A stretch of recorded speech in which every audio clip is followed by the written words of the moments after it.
పిల్లలు అందరూ ఎలా ఉన్నారు? బాగున్నారా? నేను కూడా బాగున్నా. పిల్లలు మీకు అందరి కథ చెప్పి చాలా రోజులైంది కదా! ఈరోజు మళ్ళీ వచ్చేసాను.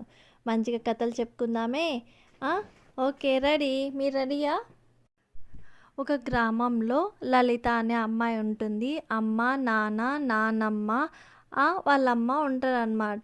ఈ లలిత వాళ్ళ అమ్మకి హెల్త్ బాగాలేక చిన్నప్పుడే చనిపోతుంది. అప్పుడు వాళ్ళ నానమ్మ లలితని చూసుకుంటూ ఉంటుంది. ఇంకా చాలా మంచిగా ఉంటారనమాట.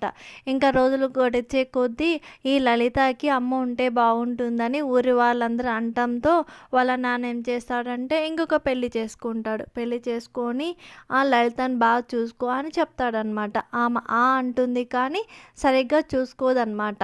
వాళ్ళ నాన్న ఉన్నప్పుడు మాత్రమే బాగా చూసుకుంటుంది. మిగతా అప్పుడు చాలా పనులు చేపిస్తూ చాలా కష్టపెడుతుందనమాట. వాళ్ళ నానమ్మ చెప్తే కూడా ఆమెను కూడా కొడుతుంది, తిడుతుందనమాట. వాళ్ళిద్దరు ఏమనలేక గొమ్మగా తమలో తాము బాధపడుతూ ఉంటారు.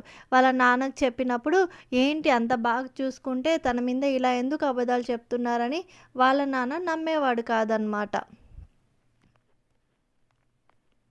ఆవిడకి ఎప్పుడు చూసినా డబ్బు అంటే చాలా పిచ్చి. డబ్బు కోసం ఎంత ఘోరమైనా చేస్తుందనమాట. అలాంటి మెంటాలిటీ అనమాట. ఊరికినే వచ్చే డబ్బులంటే మరీ పిచ్చి. ఆమెకి వేరే ఊర్లో ఉన్న ఒక మాంత్రికుడు పరిచయం అవుతాడనమాట. వాడు చెప్తాడు, పలానా దగ్గర డబ్బు ఉంది, కాకపోతే మీరు ఒక పని చేయాలి అంటాడు. ఏమైనా చేస్తాను, నాకు చెప్పని చాలు అంటాడనమాట. అంటే అతను చెప్తాడు, ఏం లేదు, ఒక అమ్మాయిని, ఇన్ని సంవత్సరాల అమ్మాయిని నువ్వు బలి ఇవ్వాలి, దాంతో ఆ నిధి ఓపెన్ అయిపోతుంది, ఎంత డబ్బులున్నా అది నీకే ఇస్తాను అని చెప్తాడనమాట. ఈ దొంగచాటు నుంచి ఈ లలిత ఇదంతా వింటుంది. వామ్మో, చూసావా ఎంత ఉందో, చూద్దాంలే అనేసి తనకి ఇలా చేస్తుందని కల్లో కూడా ఎక్స్పెక్ట్ చేయదన్నమాట. సరే అని వాళ్ళు ఏం తెలియనట్టు ఇంకా గొమ్మగా ఉంటుంది. తర్వాతకి ఈ విషయం వాళ్ళ నానమ్మతో కానీ నాన్నతో కానీ చెప్పదు. ఎందుకంటే ఇంట్లో మళ్ళా గలాట అయితే దానికి కూడా తననే అంటుంది, కొడుతుంది అనేసి భయంతో గొమ్మగా ఉంటుంది. వాళ్ళ నానమ్మ తను చాలా ఫ్రెండ్లీగా ఉంటారు, కాకపోతే తనకు కూడా చెప్పదన్నమాట. అలా ఉంటే వాళ్ళ అమ్మ అంటుంది, పలానా రోజు రమ్మన్నారు కదా అని ఇంకా లలితకి చెప్తుంది. అమ్మ, మన ఇద్దరం గుడికి వెళ్దాము, నేను ఇలా మొక్కుంటాను, మీ అమ్మకి పలాని గుడి అంటే చాలా ఇష్టం కదా, ఆ గుడికి తీసుకెళ్తాను, చాలా బాగా రెడీ అవ్వు అని తన చేత్తో రెడీ చేస్తుందన్నమాట ఆమెకి.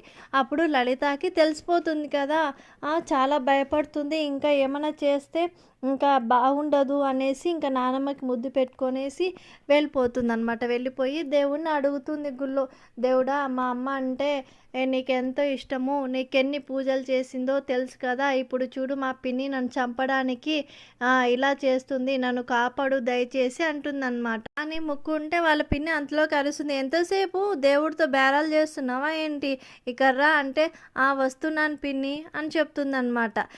సరే ఏంటి పిన్ని అంటే, సరే నువ్వు ఇక్కడే ఉండు, నేను మళ్ళీ వస్తాను అంటే, సరే పిన్ని అంటే మళ్ళీ పోయి మళ్ళీ వేడుకుంది. దేవుడా, నన్ను కాపాడు, ఈ రాక్షసి నన్ను చంపేస్తుంది, ఇప్పుడు నాకు వేరే దారి లేదు, ఎట్లయినా ఈ కష్టాలు భరించే కంటే నేను చనిపోవడమే మేలని నేను గొమ్మగా ఉన్నా, నువ్వు నన్ను కాపాడు ప్లీజ్ అని మొక్కుకుంటుందన్నమాట.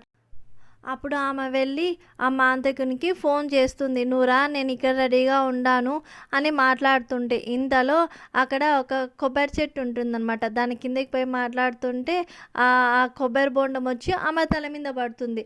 వామ్మో, సచ్చాండా నాయనా అని కింద పడిపోయి కళ్ళు తిరిగి పడిపోతుందన్నమాట. ఇప్పుడు ఆ లలిత ఏం చేస్తుంది, అమ్మో పిన్ని ఏమో కింద పడినట్టుందని పరిగెత్తా వచ్చి లేపడానికి ట్రై చేస్తుంది అనమాట. ఆమె లేవదు. అయ్యో పడిపోయింది, ఇప్పుడు నేను ఏమన్నా చేయాలా, నాకు అర్థం కాలేదు, ఇది చాలా దూరంగా ఉంది, ఇక్కడ సహాయం చేస్తా కానీ ఎవరు లేరు, దేవుడా నేనేం చేయాలి అని అనుకుంటుందన్నమాట. ఇంతలో ఏం జరుగుతుందంటే ఆ కొబ్బరి బొండం మాట్లాడుతుందనమాట.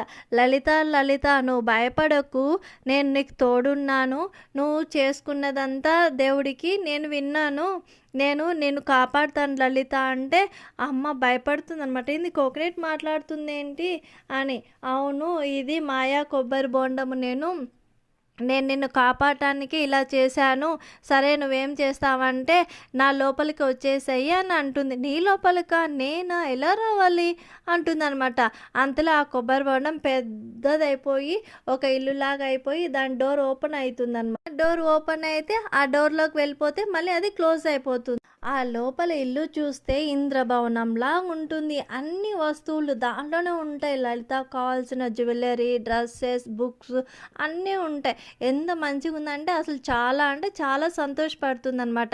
అప్పుడు మళ్ళీ ఆ కొబ్బరి బొండం వచ్చి, "ఇది నీకే ఇల్లు.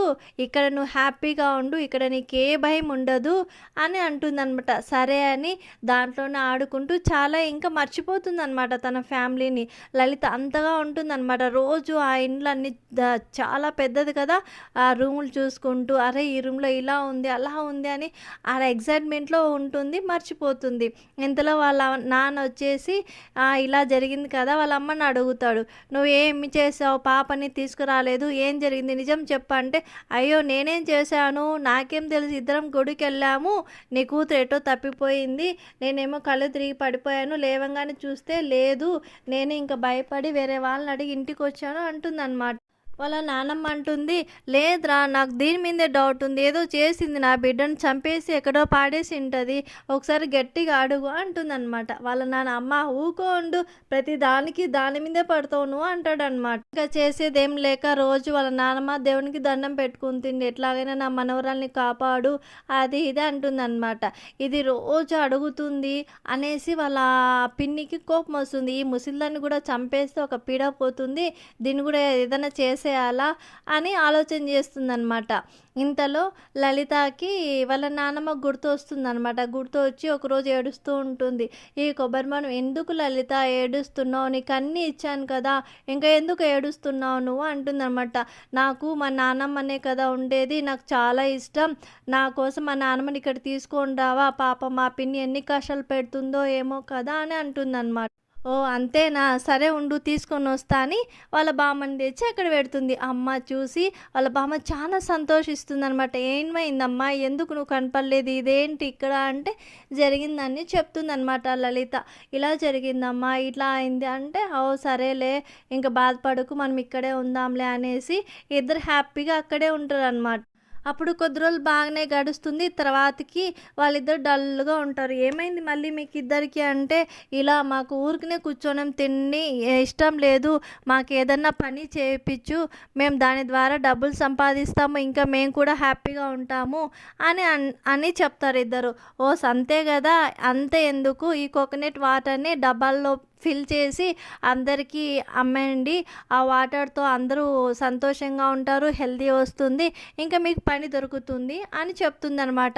సరే అని చెప్తుంది. ఆ కొబ్బరి బొండం వాళ్ళకి హెల్ప్ చేస్తుంది. ఒక కొబ్బరి బొండం లాంటి ఒక టెంట్ వేసి దానికి సపోర్ట్‌గా అన్నీ అరేంజ్ చేస్తుందనమాట. ఇంకా బామ్మ, లలిత ఈ సేలింగ్ చేస్తూ ఉంటే ఈ చుట్టుపక్కల గ్రామాలందరూ వీళ్ళు ఫేమస్ అయిపోతారనమాట. అలా ఇలా తెలిసి ఇంక వాళ్ళ పేరెంట్స్‌కి తెలుస్తుంది. "నీ కూతురు అక్కడుంది, ఇలా చేస్తుంది" అని చెప్తారనమాట. అప్పుడు వాళ్ళ అమ్మ, నాన్న వస్తారనమాట. వాళ్ళ పిన్ని డబ్బుకి ఆశపడుతుంది గదా! "అమ్మ నా కూతురే, నా బంగారే, నా లడ్డే" అని ఇంక అన్నీ స్టార్ట్ చేసి, "ఏంటమ్మా ఎలా వెళ్ళిపోయేలా" అని అంటే, "లేదు ఇలా చేసింది నాన్న పిన్ని" అని చెప్తుందనమాట. "ఏ నన్ను క్షమించండి. నేనే ఇలా చేశాను. డబ్బుకి ఆశపడి ఇంకెప్పుడు అలా చేయను. నాకు బుద్ధొచ్చింది" అని చెప్తుందనమాట. అప్పుడు వాళ్ళ నాన్న పోలీస్ స్టేషన్‌కి అప్పగిద్దామంటే, "నాన్న వద్దులే నాన్న, ఆమె తప్పు తెలుసుకుంది కదా! వదిలేయి. ఎంతైనా పిన్ని కదా! ఆ పిన్ని లేకపోతే నాకు కూడా అమ్మ లేనట్టే ఉంటుంది కదా" అని చెప్తుందనమాట లలిత. "అయ్యో! ఎంత మంచిదానివమ్మా. నిన్ను చంపడానికి నాకు మనసు ఎలా ఒప్పిందో ఏమో నాకే తెలీదు. నన్ను క్షమించు" అని చెప్పేసి వాళ్ళ పిన్ని పశ్చాత్తాపపడుతుందనమాట. అలా జరిగిపోయి వాళ్ళందరూ బుద్ధి తెచ్చుకొని బాగా హ్యాపీగా కలిసిమెలిసి బాగా కష్టపడి పని చేస్తూ వాళ్ళు బతుకుతూ 10 మందికి పని కల్పించి హ్యాపీగా ఉంటారు పిల్లలు. కథ నచ్చిందా పిల్లలు? Bye bye.